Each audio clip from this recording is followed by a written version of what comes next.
In this video, we're going to go ahead and play around with our waterfalls and paint them between our levels. So to get started, I want a clean slate. So I'm going to take my eraser tool. I'm going to make sure my active tile map is the foreground layer, which is where my waterfalls currently reside. And I'm basically going to just clean it up. So I'm going to take the eraser and I'm going to delete the waterfalls. Just like this, just by clicking, holding, and dragging. Alrighty, now that the waterfalls have been removed, I'm going to make sure I stop playing as well.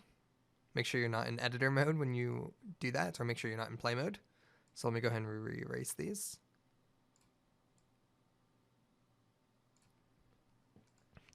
And what I'd like to do now is I would like to figure out where I want to place these waterfalls.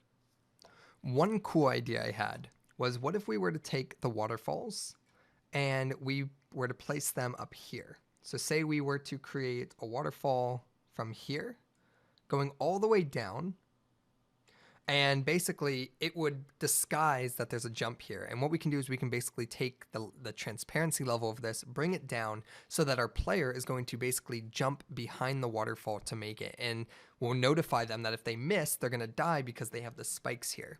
So let's go ahead and actually create that waterfall. I'm going to just paint downwards. And you'll see here that I'm actually painting over the spikes right now, and that's okay. Right now the spikes are actually on the wrong layer. This is the foreground layer that we're painting on, and these spikes are actually going to be a part of the ground layer since it's what the player can interact with. So here we go, we have our waterfall here, and if we want to be able to see behind it, what we can do is we can grab our select tool, and we can drag and grab all of the sprites that make up our waterfall. And one of the things I did incorrectly here was we didn't make use of our right side. So I'm just going to go ahead and replace that sprite. So paint right waterfall. And let's do that. There we go. That looks much better.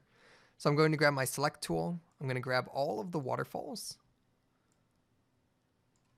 And once I've done that, you can see here in the inspector that we can actually change the color property. And we can actually adjust the alpha transparency. We'll be able to see our player behind it.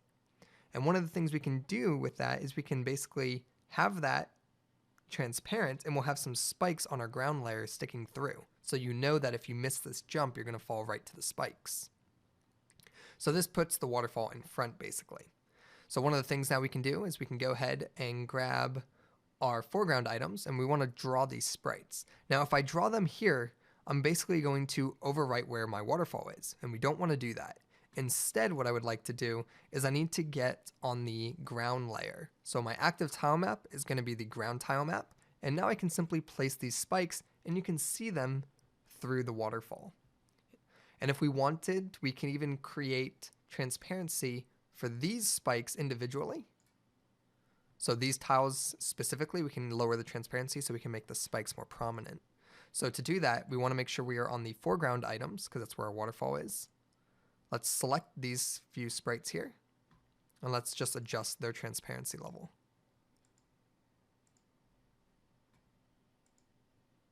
So select, make sure you're on the foreground,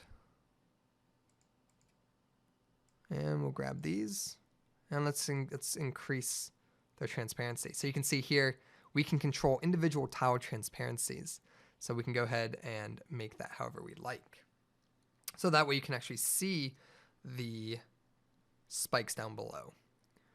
So if we go ahead and stop this, save our scene, and let's run this, you'll see here that we're going to have a beautiful waterfall with spikes down below. And our player will be able to actually jump through this waterfall and we'll see him through it. So it's going to be really neat. Another thing we can do is let's go ahead and add some water effects maybe through the caverns here. So if I go back to my waterfalls and I want to paint on the caverns, what I'm going to be doing here is painting basically on the midground layer.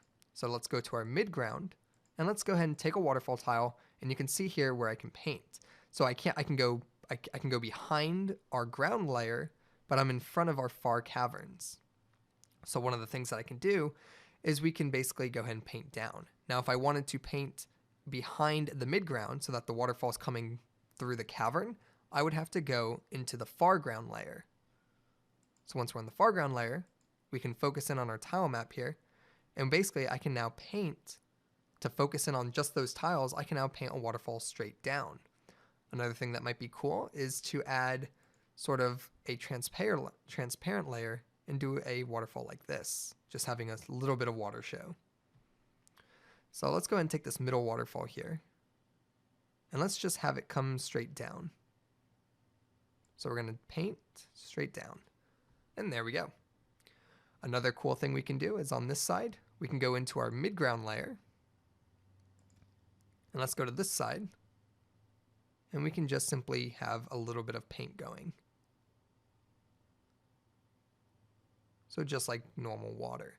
Now, because this is a transparent layer and we're on our midground here, it's a little, you're seeing the transparent layers bringing the blue back, and we don't want that. So what we'd have to do is we'd actually have to fill in a tile there on the foreground layer. So to avoid that, it's best to use the middle waterfall, and then we can get whatever effect we want. So for this one specifically, you're going to want to be in the foreground. You're going to take your middle tile, and we're just going to paint right through here. So we're going to just paint down. And there you go. Looks like we have running water. And last but not least, I am going to add one on our foreground. And you can see here it's highlighting our foreground. It's a little difficult to see. So I'm going to undo tile map, make it focus on none. And I'm just going to actually add a little bit of water flowing straight down here. And for this, go ahead and fill that in, and we'll create just a waterfall. And there we go. Let's go ahead and save our scene, and let's run this. And now we've created depths of different type of waterfalls that we can see. In the next video, we're going to go ahead and take a look at another 2D extra tool called the prefab brush, which is going to allow us to basically paint collectibles throughout our level.